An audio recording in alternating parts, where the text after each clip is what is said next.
Alcohol தொடர்ச்சியாக எடுத்தால் என்னாகும்? குடல் புண்ணு மட்டும்தான் வருமா, இல்லை வேறு பாதிப்புகளும் வருமா? வாங்க பார்க்கலாம். Hi, I am doctor Krishnakumar, consultant laparoscopic surgeon, Prema hospital, Kaniyur, Coimbatore. Alcohol வந்து இந்த சோஷியல் ட்ரிங்கர் அப்படின்னு சொல்லுவோம், அக்கேஷனல் ஆல்கஹாலிக் அப்படின்னு சொல்லுவோம். ஆல்கஹாலை க்ரானிக்காக அடிக்ஷனோட ரெகுலராக எடுக்கிறவங்களான்னு சொல்லுவோம். இந்த மார்னிங் டைம் எந்திரிச்ச உடனே ஆல்கஹால் யூஸ் பண்ணுறாங்க இல்லையா, அந்த மாதிரி ஒரு கேட்டகரி அடிக்ஷன், ஆல்கஹால் அடிக்ஷன் இந்த மாதிரி சொல்லுவோம். ஸோ ஆல்கஹால் எடுத்துகிட்டு ஆல்கஹாலை நிறுத்தினா அவங்களால திரும்ப ஆல்கஹாலோட எண்ணெய் குடிக்கணுங்கிற அந்த எண்ணத்தை கண்ட்ரோல் பண்ண முடியாமல் ரொம்ப அக்ரெசிவாக மாற ஆரம்பிக்கிறாங்க. இந்த மார்னிங் டைம் ஆல்கஹால் எடுக்க ஆரம்பிக்கிறாங்க. அப்படிங்கிறவங்கள ஆல்கஹால் அடிக்ஷன் அப்படின்னு சொல்கிறோம்.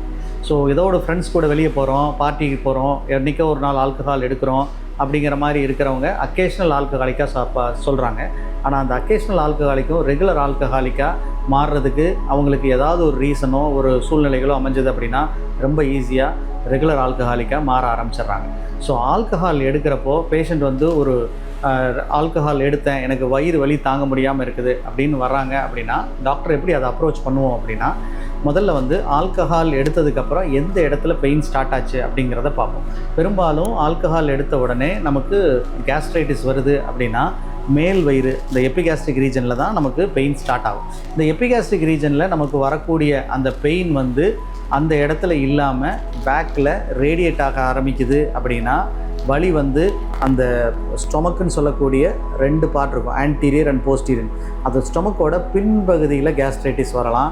ஆர் அதை விட முக்கியமான ஒரு பிரச்சனை இந்த கணையம்னு சொல்லக்கூடிய பேன்க்ரியாஸை பாதிக்கிற பேன்க்ரியாடைட்டிஸாக வரலாம். இந்த பேன்க்ரியாடைட்டிஸை வந்து எவ்வளோ எடுத்தால் நமக்கு பேன்க்ரியாடைட்டிஸ் வரும், இல்லை எவ்வளோ எடுத்தால் நமக்கு லிவர் டேமேஜ் வரும் அப்படிங்கிறது வந்து நமக்கு டெஃபினட்டாக இவ்வளோ எடுத்தால் தான் வரும் அப்படிங்கிறது கிடையாது. சில பேர் அக்கேஷ்னல் ஆல்கஹாலிக்காக இருப்பாங்க, அவங்களுக்கும் கணைய பாதிப்போ கல்லீரல் பாதிப்போ வரலாம். சில பேர் ரெகுலராக ஆல்கஹால் எடுத்துக்கிட்டே இருப்பாங்க, அவங்களுக்கு அந்த குறிப்பிட்ட பீரியட் வரைக்குமே நமக்கு கணைய பாதிப்போ கல்லீரல் பாதிப்போ இல்லாமல் இருக்கலாம். ஆனால் அதுக்காக வராதுன்னு கிடையாது. ஆல்கஹாலோட குவான்டிட்டியும் ஆல்கஹாலோட ஃப்ரீக்குவன்சியும் இன்க்ரீஸ் ஆக ஆக உங்களோட லிவர், உங்களோட கணையம் ரெண்டுமே வந்து பாதிப்புக்குள்ளே கட்டாயமாக போகும். அதனால் ரெகுலர் ஆல்கஹால் எடுக்கிறவங்க ஆல்கஹாலோட குவான்டிட்டி இன்க்ரீஸ் ஆகிட்டே போக போக சான்சஸ் ஆஃப் பேன்க்ரியாடைட்டிஸும் சான்சஸ் ஆஃப் லிவர் டேமேஜும் ஜாஸ்தி ஆகிட்டே போகும். ஸோ ஆல்கஹால் டிபெண்டன்ஸ் சிண்ட்ரோம்னு சொல்லக்கூடிய ஆல்கஹால் அடிக்ஷனில் இருக்கவங்களுக்கு 100க்கு 100% இந்த கணைய பாதிப்பும் கல்லீரல் பாதிப்பும் கட்டாயமாக ஏற்படும். இந்த ஆல்கஹால் பாதிப்பு வந்து நம்ம வயிறு வலியோடு வர்றவங்கள, வயிறு ஊதி கேஸ் மாதிரி ப்ளோட் ஆகி வருவாங்க, அந்த மாதிரி வர்றவங்க முதல்ல நாங்கள் என்ன செக் பண்ணுவோம் அப்படின்னா அமைலேஸ்ன்னு சொல்லக்கூடிய கணையத்தில் பாதிப்பு இருக்கான்னு பார்க்கக்கூடிய பிளட் டெஸ்ட். அந்த பிளட் டெஸ்ட்டை நம்ம இந்த மாதிரி பயோகெமிஸ்ட்ரி அனலைசர்லேயே நம்ம செக் பண்ணலாம். அமைலேஸ் லெவல் நார்மலாக 100க்குள்ளே இருக்கணும்.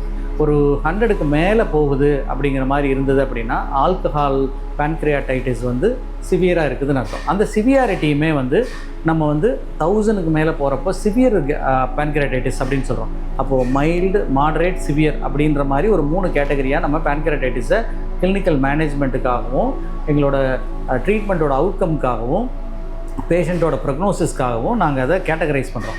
இந்த அமைலேஸ் லெவல் வந்து உடனே வந்து ஆல்கஹால் பாதிப்பு வந்த உடனே கணையத்தில் அந்த பிளட் லெவலில் அது ரைஸ் ஆகும். லைப்பேஸ் இது ஒரு என்சைம், இதுவும் வந்து நம்ம கணையத்தில் பாதிப்பு ஏற்படுறப்போ ஆல்கஹால்னால நமக்கு என்சைம் லெவல் ரைஸ் ஆகும். டாக்டர், இந்த கணைய பாதிப்பு ஆல்கஹால் எடுத்து சாப்பிட்டா மட்டும்தான் இந்த அமைலேஸ் லைப்பேஸ் லெவல் ரைஸ் ஆகுமா அப்படின்னு கேட்டிங்கன்னா கிடையாது.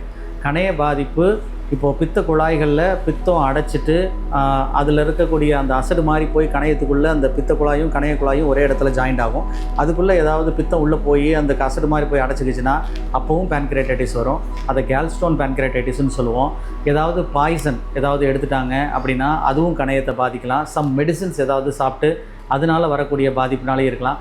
ஈவன் ஒரு ஸ்னேக் பைட்டு, அதோட வீனம் கூட நமக்கு பிளட்டில் மிக்ஸ் ஆனால் அதுலேயும் பாதிப்பு ஏற்படலாம். பட் இந்த பாதிப்பு எல்லாமே வந்து ஒரு 1 to 2% தான். 95%க்கு மேலே நாங்கள் வந்து கணையத்தில் பாதிப்பு வந்துச்சு, amylase level, lipase level rise ஆகுது அப்படின்னாலே அது ஆல்கஹாலிக் பேன்க்ரியாடைட்டிஸாக தான் நம்ம பார்க்குறோம். ஆனால் லெஸ் தேன் 3 to 4% தான் இந்த கேல்ஸ்டோன் சொல்லக்கூடிய பித்த பைகளில் ஏற்படக்கூடிய பித்த குழாய்களில் அடப்பு வந்து வரக்கூடிய பேன்க்ரியாடைட்டிஸாக பார்க்குறோம். இது எல்லாத்துலேயுமே வந்து இந்த அமைலேஸும் லைப்பேஸும் பிளட்டில் லெவல் ரைஸ்டாக தான் காட்டும். அப்போ பேஷண்ட்டோட சிம்டம்ஸ் எப்படி இருக்கும் அப்படின்னா, ஒரு தாங்க முடியாத வயிறு வலி நேர் பின்னாடி முதுகுக்கு ஸ்ப்ரெட் ஆகிற மாதிரி இருக்கிறது, அதுக்கப்புறமா வாமிட்டிங் சென்சேஷன், எது சாப்பிட்டாலும் வாமிட் ஆகிட்டே இருக்கிறது, வயிறு ஊத ஆரம்பிக்கிறது, கேஸ் மாதிரி ப்ளோட் ஆகி காற்று பிரியாமல் போகிறது, அதுக்கப்புறம் டாக்ஸிக் ஆக ஆரம்பிப்பாங்க, நாடி துடிப்பு அதிகம் ஆரம்பிக்கும், பிபி கம்மியாக ஆரம்பிக்கும், பேஷண்ட் வந்து ட்ரௌசியாக ஆரம்பிப்பாங்க. ஸோ இந்த மாதிரி வரக்கூடியது சிவியர் பேன்கிரேட்டைட்டிஸ்ன்னு சொல்லுவோம். ஃபீவர்லாம் வர ஆரம்பிச்சிருச்சு அப்படின்னா அது வந்து பேன்கிரேட்டைட்டிஸை பொறுத்த வரைக்கும் நல்ல சைன்ஸ் கிடையாது. அப்போது பிளட் டெஸ்ட்டில் நம்ம ஒரு முதல்ல பார்த்த மாதிரி ஒரு கம்ப்ளீட் பிளட் கவுண்ட் ஒன்று பார்க்க சொல்லுவோம். அதாவது இன்ஃபெக்ஷனோட சிவியாரிட்டி எப்படி இருக்குது, செப்சிஸ்குள்ளே போகிறாங்களா, அந்த கணையத்தினால மற்ற உறுப்புகள் ஏதாவது பாதிக்குதா அப்படிங்கிறத தெரிஞ்சுக்கிறதுக்கு நம்ம லிவர் ஃபங்க்ஷனோ ஒரு கிட்னி ஃபங்க்ஷனோ ஒரு எலக்ட்ரோலைட்ஸ்னு சொல்லக்கூடிய சோடியம் பொட்டாசியம் இந்த மாதிரியான லெவல்ஸையோ அந்த அமைலேஸ் லெவலோ லைப்பேஸ் லெவல் இந்த மாதிரி கணையத்தோட ஃபங்க்ஷன் எப்படி இருக்குது, அதோட டேமேஜ் எப்படி இருக்குது அப்படிங்கிறத பயோகெமிக்கலாக நாம் முதல்ல அனலைஸ் பண்ணுவோம். ஸோ ஜாண்டிஸ்லேருந்து ஃபுல்லாகவே நாம் அனலைஸ் பண்ண ஆரம்பிப்போம். ரெண்டாவது நம்ம ரேடியலாஜிக்கல் இன்வெஸ்டிகேஷன்ஸில் யூஸ்வலாக வந்து ஃபஸ்ட்டு டேயில் நமக்கு வந்து அல்ட்ராசவுண்ட் வந்து பெரிய அளவில் ஹெல்ப் பண்ணாது கேஸ் ப்ளோட்டடாக இருந்தது அப்படின்னா. ஆனால் ஒரு ஸ்க்ரீனிங்காக நாங்கள் அப்டமன் பெயினோடு வர்றாங்க, ஆல்கஹால் எடுத்துருக்குறாங்க, வயிறு ரொம்ப டைட்டாக இருக்குது, கிளினிக்கலாக நாங்கள் எக்ஸாம் பண்ணுறோம், ஒரு அக்யூட் அப்டமன் அதாவது பெயின் சிவியராக இருக்கிற அப்டமன் நாங்கள் ஃபீல் பண்ணுறோம்.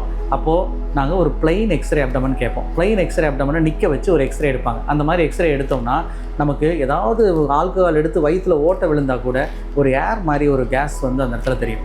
அந்த மாதிரி ஆல்கஹால் எடுத்து அந்த ஏர்ன்றதை டயஃப்ரம்னு சொல்லுவோம். அந்த மாதிரி கணைய வயிற்றில் ஓட்ட விழுந்தால் கூட நமக்கு ஒரு சிம்பிள் எக்ஸ்ரேலேயே நம்ம அதை டயக்னோஸ் பண்ண முடியும். ஸோ ரெண்டாவது கணைய பாதிப்பு இருந்ததுன்னா இந்த மாதிரி பிளட் டெஸ்ட் ஏதாவது எடுக்கிறது மூலமாக தெரியும். அல்ட்ராசவுண்டில் கணையம் வீங்கி இருக்குதா அப்படிங்கிறது தெரியும்.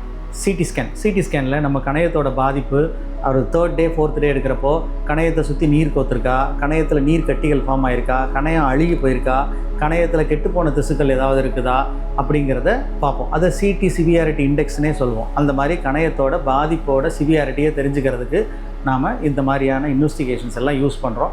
அதை பேஸ் பண்ணி தான் டாக்டர்ஸ் வந்து பேஷண்ட்டுக்கிட்டேயோ அட்டெண்டர்ஸ்கிட்டேயோ உங்களோட பாதிப்பு எந்தளவு இருக்குது, ரெக்கவரி எப்படி இருக்கும், ப்ரக்னோசிஸ் நம்ம கொடுக்குற ட்ரீட்மெண்ட்டுக்கு அது எப்படி ஏற்றுக்குது அப்படிங்கிறத நம்ம தெரிஞ்சுக்க முடியும். தேங்க்யூ.